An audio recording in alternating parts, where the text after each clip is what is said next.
It's 30 degrees outside. It's the crack of dawn. The sun has not even risen today yet. And I'm here. I'm not at the court. But look, I just want to make some motivational content the crack of dawn in the morning. See, God woke me up at like 5, 6 in the morning. And I was like, Lord, what you do? No, I'm just kidding. I ain't going to question God. I'm going to just listen. But nah, in all seriousness, we're going to reach times in our life where we feel like we don't have the energy to keep going. Truthfully, you do. See, I've been having this thing going on in my mind where I've just been worrying about a lot of things. That's normal, but worrying too much is not normal, right? The mind is often going to wander, and then we try and take control of things that are for God to control. But when we try and take that on, right? When we try and do God's job, God going, what do you think that you could be able to, you think you me? Nah, there's only one God, right? So worrying is like praising a problem. And the only being or existence that is worth praising is God. And God gets jealous even when we worry, because we're doubting God's ability to be able to get us out of whatever challenge that we may be trying to overcome in our lives. That might look different, right? You could be worrying about the bills. You could be worrying about a job. You could be worrying about health. You could be worrying about so many things. See, what I've learned about life within my first 26 go-rounds around the sun, right,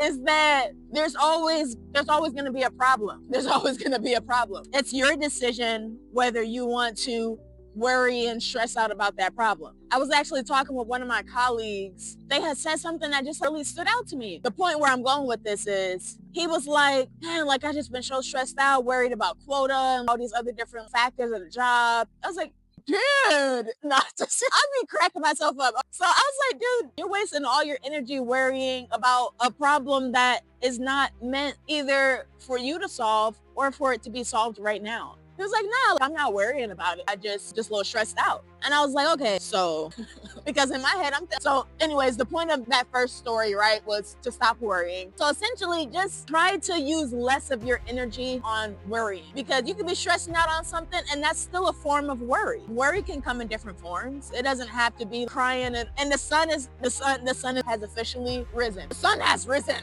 Isn't that interesting though? Hold on. It's kind of interesting, like sun, like S-U-N, right, gives us light and energy. And then also the Son of God, S-O-N, gives us light and energy. My brain is going a whole lot of different places this morning. And just for some context, this is the earliest I have ever been to the basketball court in a long, long time. And just seeing the geese gather reminds me of God's promise to us. So here's the motivation, right? And I say this as somebody who still worries. So worrying is not going to solve the problem. And I'm just learning how to trust God more and just being more cognizant of all of the reasons that there are to worry in life. There are like so many things to worry about, but the only thing that I'm trying to worry about is what? Nothing. I don't want to exhaust my precious. Oh my goodness, what's going on this morning? I don't want to exert and exhaust all of my energy on situations, on people, on just problems that I cannot solve. So exhausting. The point is, I want to be open on this channel and just let somebody know you could be struggling by choice. Oh man, what'd she say? I said you could be struggling by choice. There are just so many things where I just could have been like, you know what, God, let me just go ahead and 100% trust you. And even in moments where I feel like I can't trust you all the way, can you just give me the strength? Can you give me that boost that I need to trust you with every single piece of my being? I gave you free will. I give you my body. I give you my mind. I give you my spirit, my soul. I need healing, God.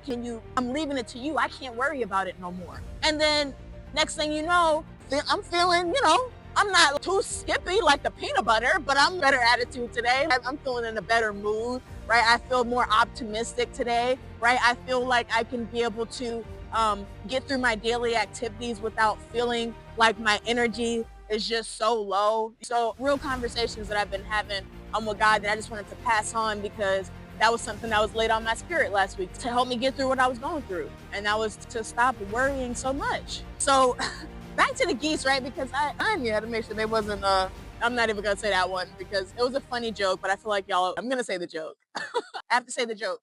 So I turn around and I'm like, I'm not trying to play duck, duck, goose with you get it? Cause like geese, goose comes behind. There's ducks in the water over here, duck, goose. So moral of the second part of the story, the geese, they don't worry. Of course, I'm not a goose. I don't know if they actually worry or not. But it's just right now, there are several geese in front of me. They're not worrying about how they're going to eat.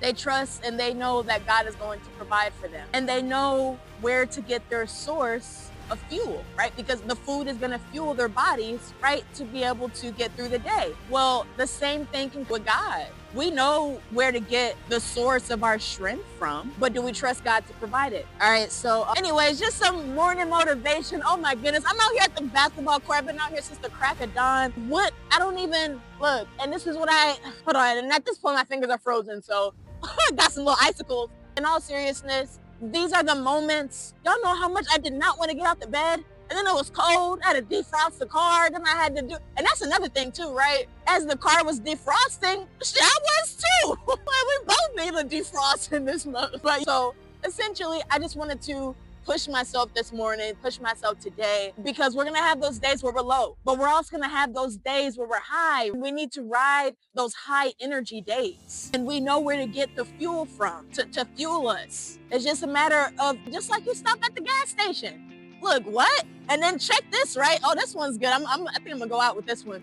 So y'all ever been to a gas station? It's $1 for gas. First off, this is 2025. There is no dollar gas no more. That's not a thing. But I remember when I was younger, gas was way cheaper, just like a lot of things. You could choose the quality of the fuel that you want to put in, right? You could choose how much you want to invest in the quality fuel to keep your vehicle going, right? And as I said in my last video, go ahead and check that out here, right? Where I talked about the 3 gifts that we get in life, right? Life's gifts. One of those things, whew, you gotta shut up. Oh my goodness, I'm talking, I'm cold.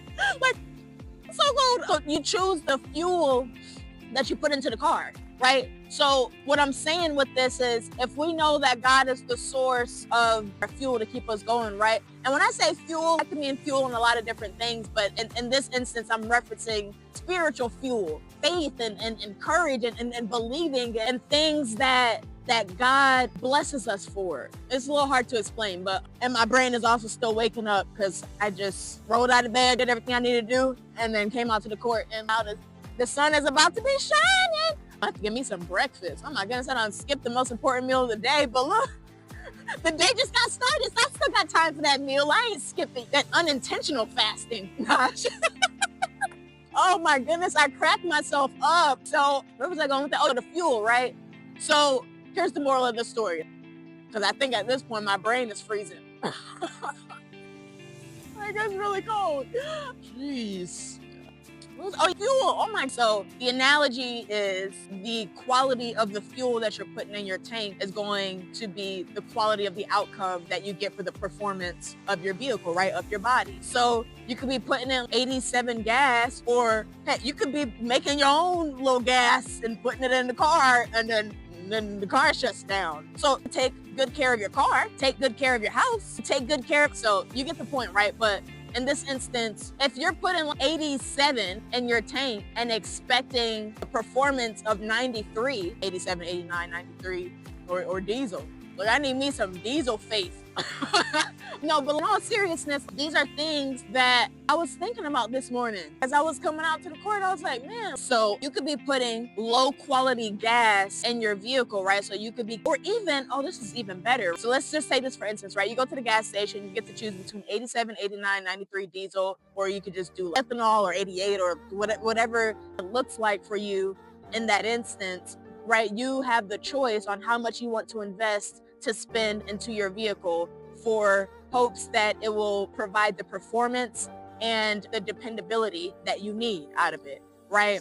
And so if our body could also be that vehicle and the quality of the fuel that we put in our body, well, we shouldn't be surprised if we're putting in 87 and getting 87 performance. We shouldn't be surprised if we're doing diesel and we eating all those just the healthiest, nutritious, just quality foods that are going to fuel us in the long run and provide us the nutrition that we need in order to feel fueled and to be able to last on that and to know that in the future it's not going to harm our body over the long run, right? And I feel like when the concept, oh, this is good. So the idea is worrying is like putting sugar in your tank. Oh, I needed to hear that one.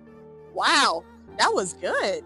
Worrying is like putting sugar in your tank. Just for analogy's sake, our gas station is not only the food that the Lord provides for us, right? In another instance, it could also be metaphorical in a way where the quality of our faith, right? The quality of the fuel for our spirit. How are we feeding our spirit, right? You could feed your physical body, you can feed your mental, but you also need to feed your spiritual. And just think about this for a minute. If you're praying and you're having 89 quality of faith, right? Again, I'm still referencing the gas station, right? And you put in 89, that's the amount of faith that you have, and you're expecting a diesel level outcome. Well, that's not how it works. But sometimes, this is where I love God so much, because God gives us grace and favor. And when I remember when I was dealing with grief and it was really fresh, within a month, it was just super fresh and it was really hard to deal with, just dealing with loss and death and everything that comes, with losing a loved one. And I wasn't putting no gas in the tank. Like that tank was empty, y'all. I was just like, you know what? I don't even care. Just wreck the car.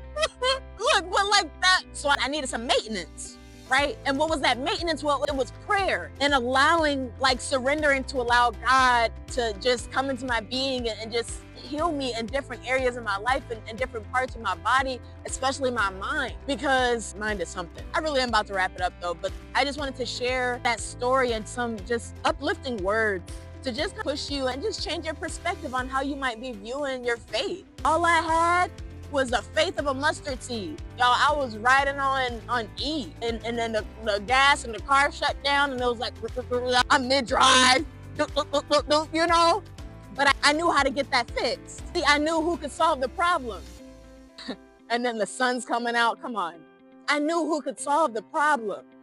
So I want you to this is my call to action to you, is I just want you to reflect. Just take 5 minutes today. Just 5 minutes out of 24 hours? Come on, y'all. 5 minutes out of there's 6 times 4. I don't know. See, the Lord bless us with calculators for a reason. I'm just kidding. But nah, in all seriousness, just be mindful and reflect on what takes the most of your energy. What can you allow God to help you through? Because God is always going to show us favor, right? God is always going to give us grace, because God loves us. We love God, or I'm hoping that you, and if you don't love God, because God is too good to not love God. Or unless if you just haven't been exposed, that's a whole different conversation, right? But I know that God, Jesus, and the Holy Spirit are my source of strength. And I'm always gonna call on them when I need healing and when I need to be refueled, right? And so that was the whole gist of this conversation today. And this morning, on this wonderful cold morning, and it's actually warming up a little bit, so that actually works out for me. Because when I first came out here, it was dark still, and now it's coming to light. And anyways, so I want you to just adapt to the weather. Just adapt to where you are in your life right now. And it's a lot easier said than done, right? I'm not knocking that. The only thing I'm knocking is you putting that sugar in your tank by worrying so much. And there are a lot of people who have messaged me privately. A lot of people, but they've been resonating with my content so far. And so I was like, you know what? Let me try something different, right? Just give some analogies, just a different perspective to view it, right? Because that's the value that I'm bringing to you, and the value that I want you to bring to yourself is believe in your abilities, because God made you in God's image. God is just so good to us. And oftentimes we just take that for granted. And in this season of my life, every day I'm thanking God, every single day. And it's something I've always done. First thing I do when I get out the bed, even on days where I'm at my lowest, so I get on my knees and I pray and I thank God for the life of my body and for the ability, for all the blessings that I have, my limbs, my senses. And I'm gonna just leave you with this one. I'm gonna leave you with this. My mic done knocked down. I'm gonna leave you with this, right? Please make sure that you take care of yourself. Doctor's orders.